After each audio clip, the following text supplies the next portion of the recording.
There is a secret to life. And it is not just reserved for some special 1%. It's there for everyone, all of us. Because while we don't have much say about what's coming round that corner, we have all the say in the world about how we learn to respond to what does. Learn to respond to what does. We have that power of choice. And in that power lies freedom. The freedom to open up and be and share the absolute best of ourselves. Move past the limitations of it is what it is and tap into that magical what can be. So why don't we do that? Why don't we all automatically do that? Why do we get caught? Why do we find ourselves running around in circles, chasing our tails? Because we're creatures of habit. Creatures of habit. There's a beautiful quote by Udemy Archibong. Your habits are like a mirror that reflects your future.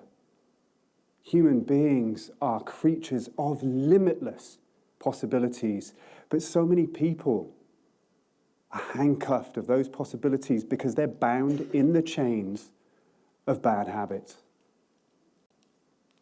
Now, I got my first inkling of this when I sat with my dad in his last few days of life, and my mum in her last few months, and a great friend of mine at the end of his time here.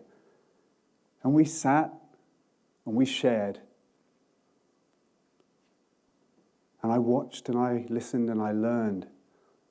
All three of them, they had this burning need to let go, shed the stuff that they'd been holding on to, the things that they had allowed to burden them, that had seeded themselves into their being, and they hadn't quite dealt with them. They pushed them aside, they've avoided them.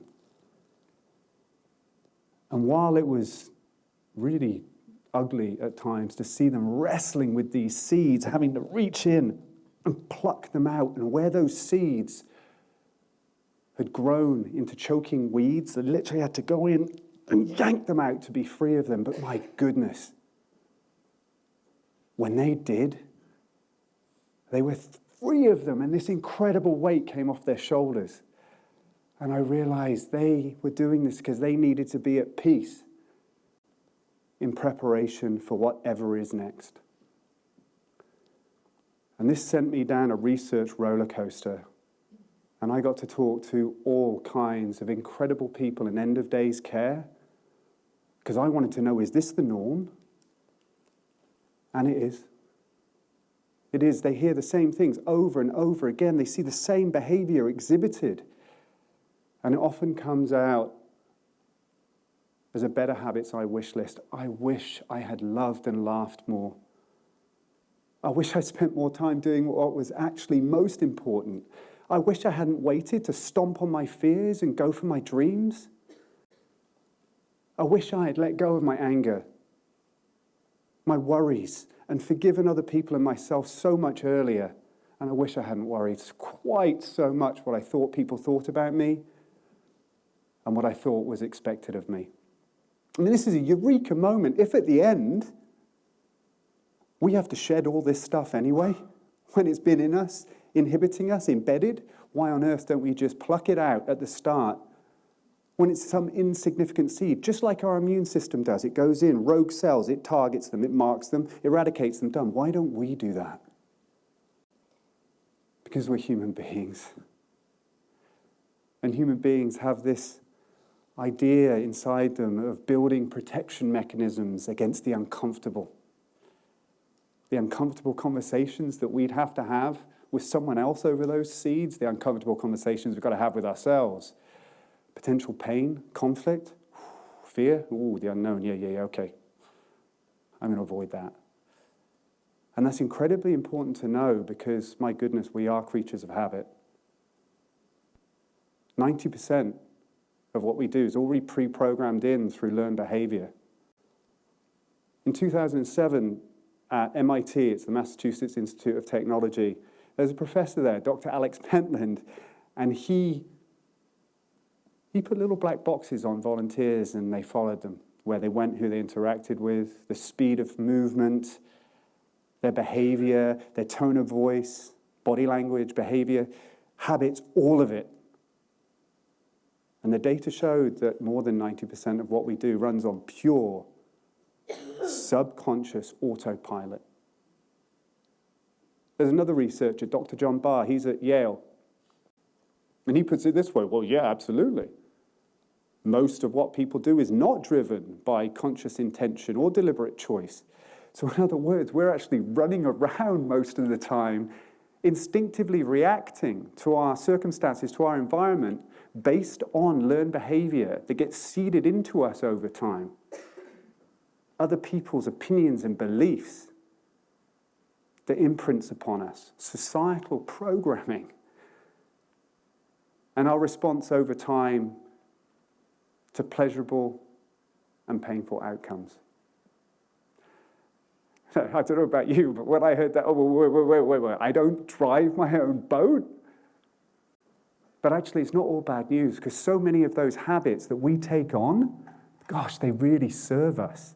They're the things that help us get through the day without too much stress. When we're driving the car from A to B, and we zone out, but we still get there. We don't touch that hot stove. And then when we're in a good frame of mind, we automatically do the right thing by ourselves and other people. Those are brilliant habits. Celebrate those big.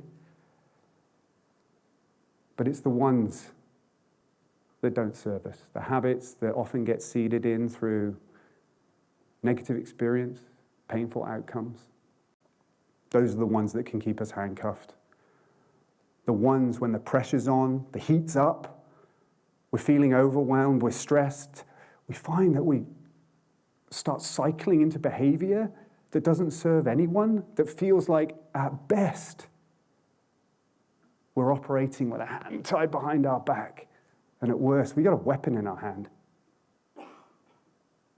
But again, thank goodness that's not all bad news, because it's not 100% set in stone.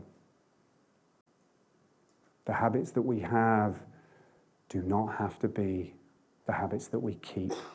There is a secret to life. 90% autopilot, yeah.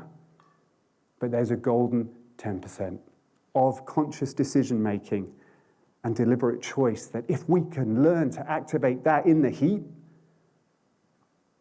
then we can learn to set ourselves free from what binds us, and that's incredibly exciting.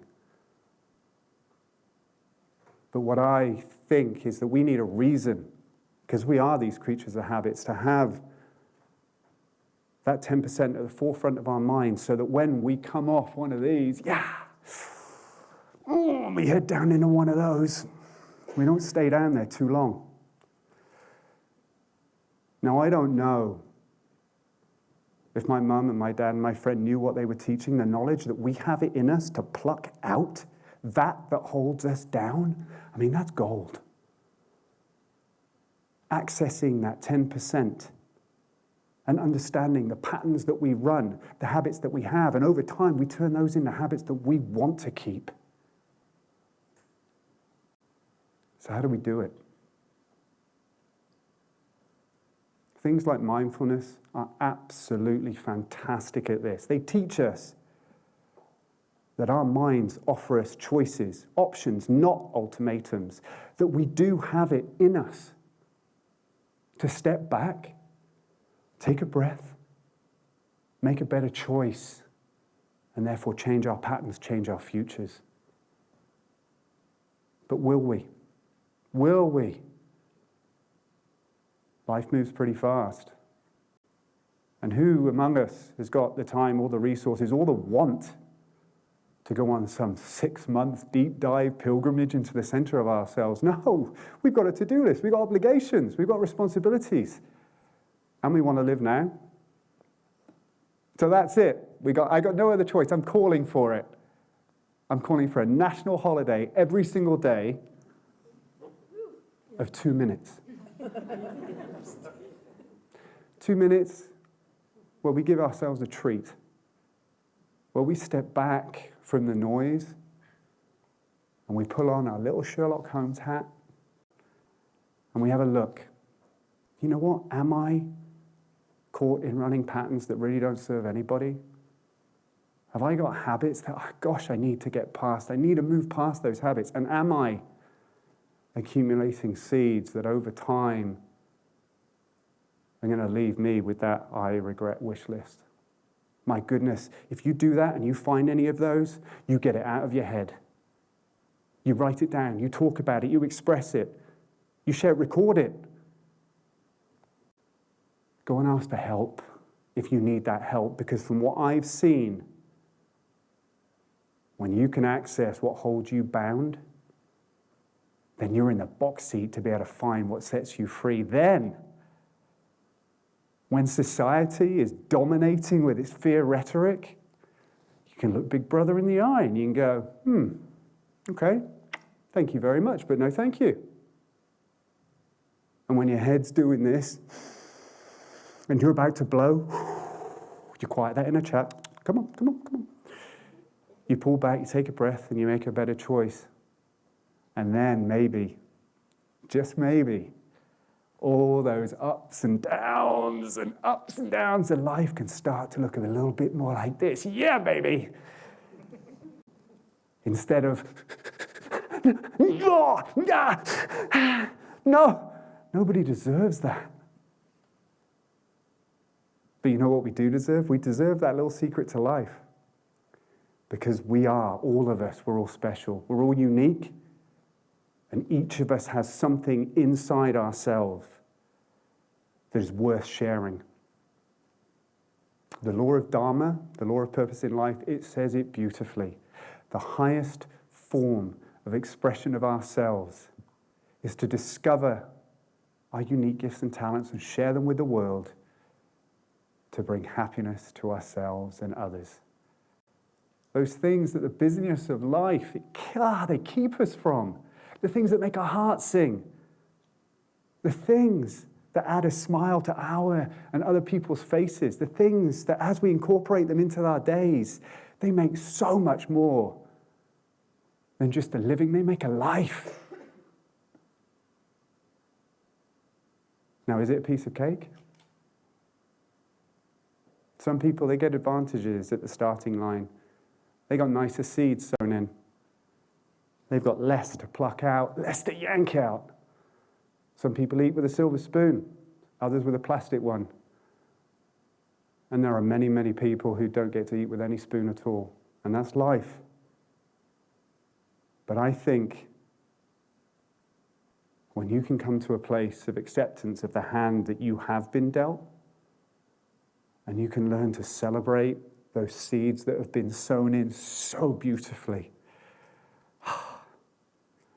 and then identify, pluck out, and replace the ones that haven't. I'm not saying you can change the world, but you can change your world. The secret to life, yeah, we've got it. We already have the secret to life within us. And it's right here. Thank you.